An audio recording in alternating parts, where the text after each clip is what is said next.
Hi everyone, welcome to a new video lecture of our course, Race and American Politics. Today, we will be touching upon a very indispensable topic, Black Lives Matter, that you are more likely to find in any class on race in the United States. We will be discussing the origins, distinctive features, and political implications of the Black Lives Matter movement, or BLM protests in the United States.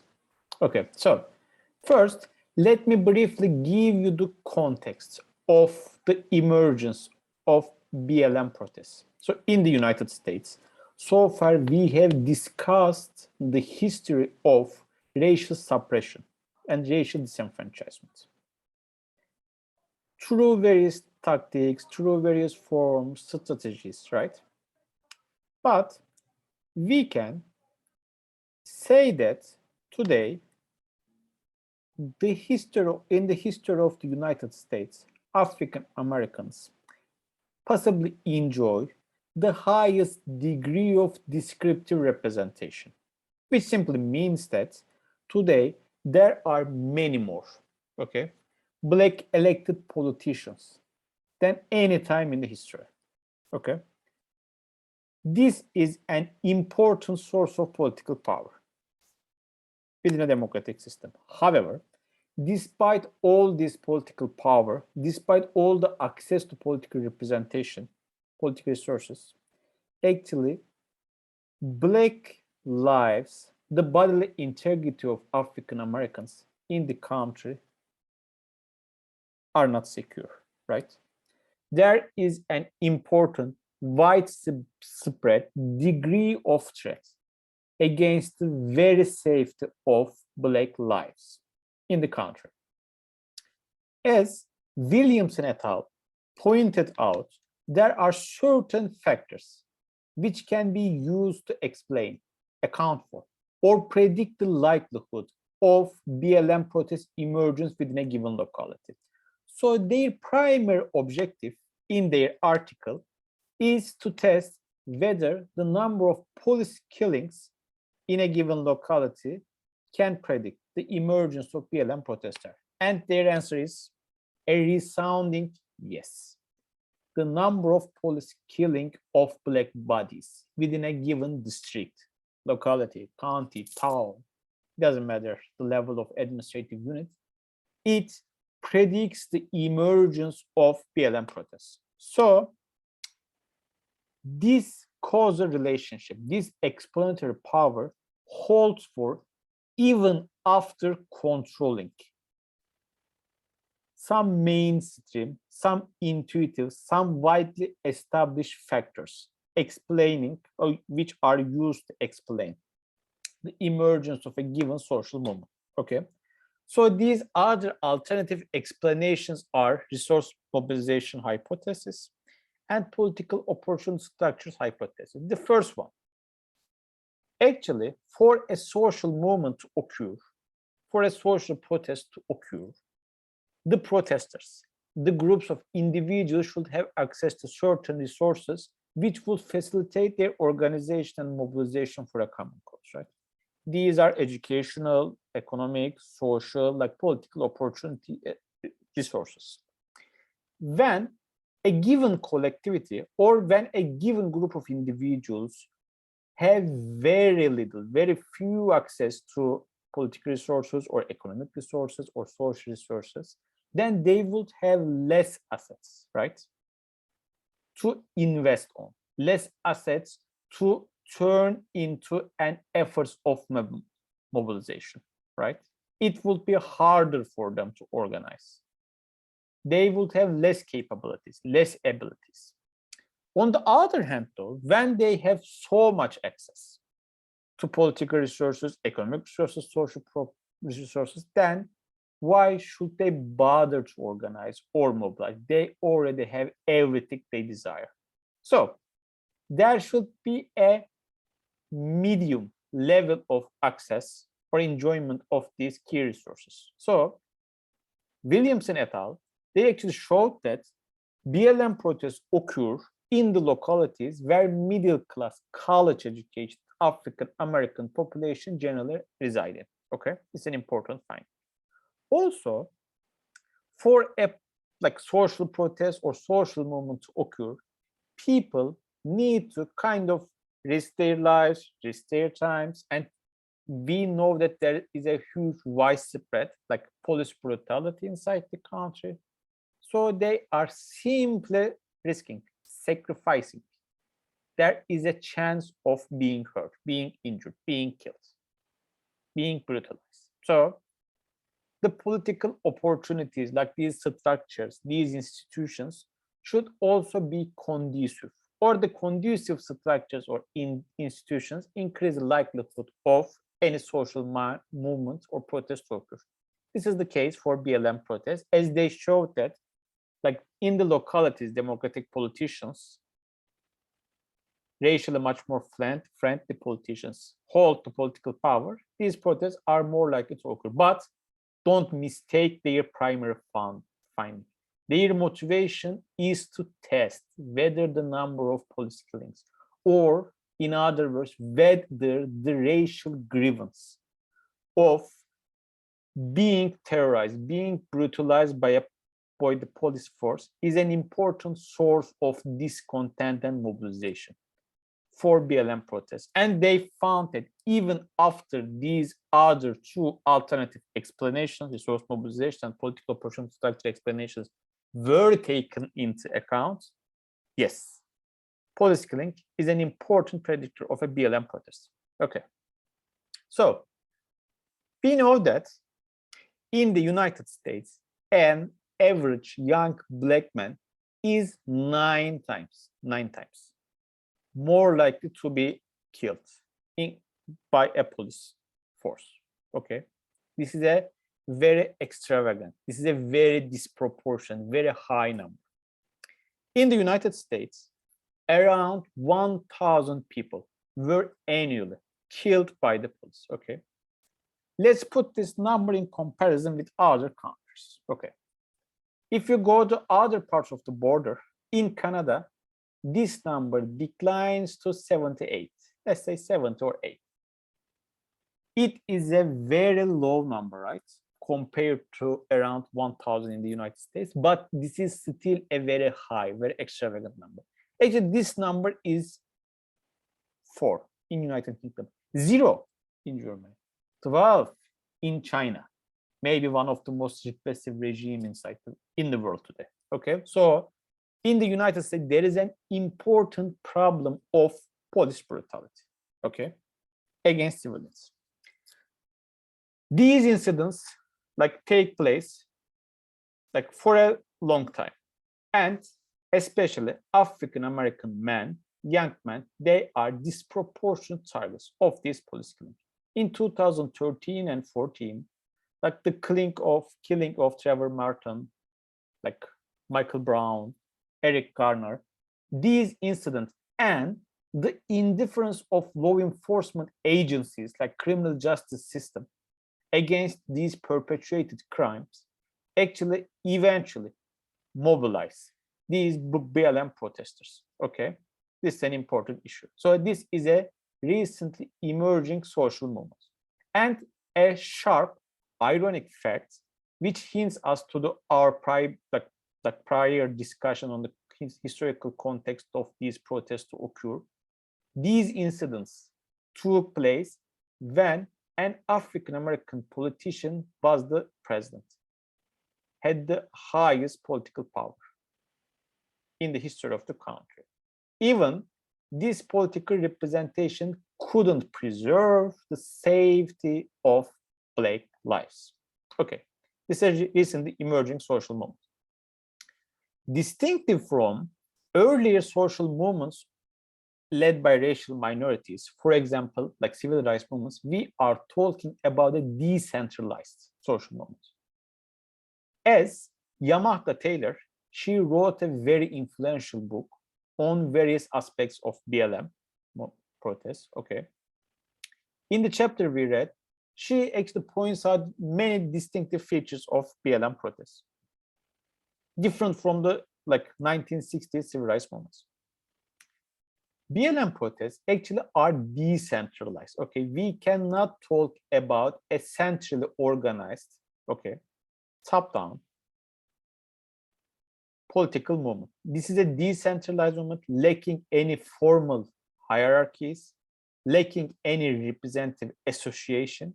People, they just randomly or semi-randomly or in a decentralized, in a bottom-up fashion, they come together, they use the same banner to protest against, most of the time, police brutality in different parts of the country, okay?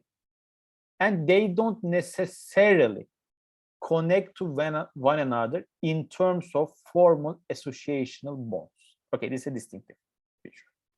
And we see this in many different, like, contemporary current social movements in all parts of the world, okay? Another distinctive feature, as Yamata Taylor pointed out, actually in the civil rights movements, it was a mostly man-led, like, political protest movement. Okay, we definitely know the historical emblematic figures like Rosa Parks, or we know like Angela Davis. These women, these courageous, brave women, they were important figures in the struggle for social civil rights. But these movements were led mostly by men. But today, in BLM, like females, like women, like non-binary, like queer folks, they are mostly assuming the leadership positions of these BLM protests. Okay, why is this the case? First, this is the case because in recent decades, like feminist movements, women movements, LGBT movements, like queer movements, they enhanced their organizational power. They became much more organized, much more vocal, much more visible, politically much more efficacious. And they are like some of these movements, some branch of them were integrated into BLM protest. So BLM protest is a multi-racial movement, okay? Another factor, though, is the disappearance of Black men. So as Yamata Taylor pointed out, there is an important degree of gender gap in many localities today. Why?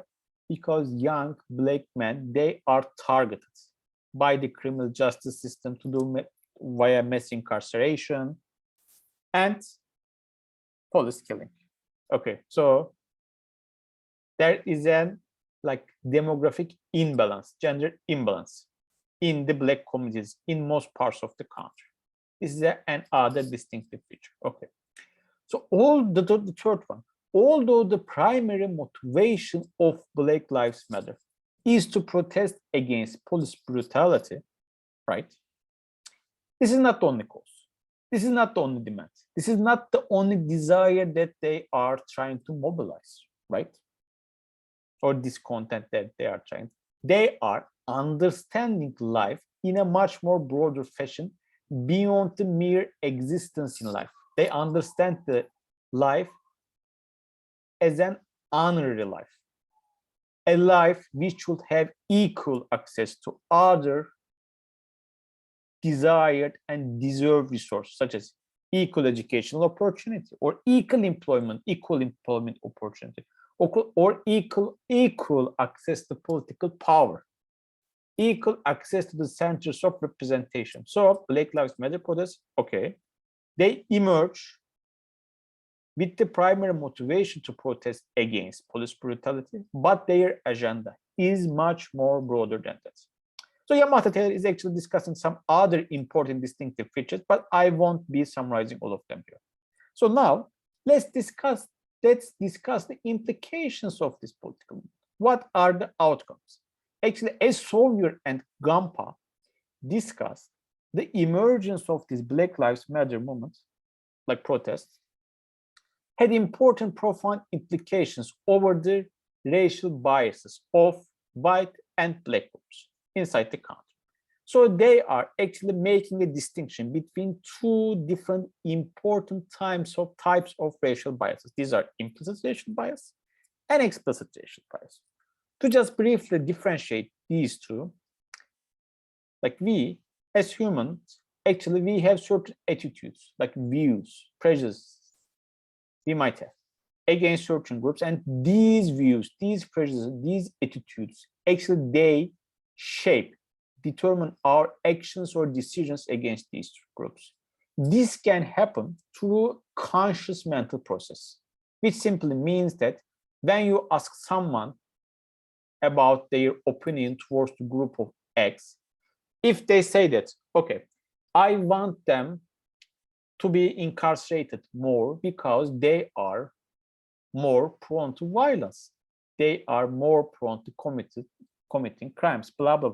If they are coming up with some rationalizations to legitimize, to justify their prejudice, their bias, their stereotypical views, these shitty ideas about certain collectivities, then they are adopting an explicit positions. They are explicitly othering a racial bias. And they are doing that in a conscious way. They are doing that by using their mental processes, by using their mental efforts. However, this doesn't always need to be the case. There is an implicit type of racial bias, okay? In some cases, most of the time, in our everyday life, actually, as human, we are just acting in an auto-derived mode, right? Like our brain just perceive the external world, just collect the stimuli through our receptions, just process them, and give an output of certain decisions and actions. Most of the time, our conscious mental efforts don't intervene in this process. So while you are walking on the street, you wouldn't consciously think about taking the next step, right? You wouldn't be constantly anxious about whether you will fall or not. So your brain takes care of it in an auto-derived mode. This happens also with regards to our actions against certain racial minority groups. So even if people don't perceive consciously, even if they didn't consciously, deliberately choose to act or think or feel in a certain way towards groups, they can still show the bodily reactions that we found to be racially biased. This is a concrete, this is an important racial bias, but this can take place through some implicit unconscious processes, okay? This doesn't trivialize. It being an implicit form of bias doesn't make it insignificant, because it still determines your likelihood of being employed, your likelihood of being selected as a mate, your likelihood of being given a home to rent, your likelihood of succeeding in school, your likelihood of being killed by a police. These implicit biases, they still have concrete important issues and repercussions, so they are important, okay? Scientists actually have been documenting and studying and investigating, examining these implicit racial biases for a few decades, and they have developed very innovative tools and strategies to document them, to analyze them, to predict them, and even to mitigate them. If you are curious about whether you have any implicit racial bias towards a group, towards African Americans, most importantly, I already put a link to the most used tests, implicit association tests, which was filled by more than 3 million people in last maybe 15 years or in last 20. You can just take the survey. It's an arbitrary, but still a recommended tool. So after discussing these distinctions, differences between implicit and explicit racial bias, let's return back to the discussion of Sawyer and Campa.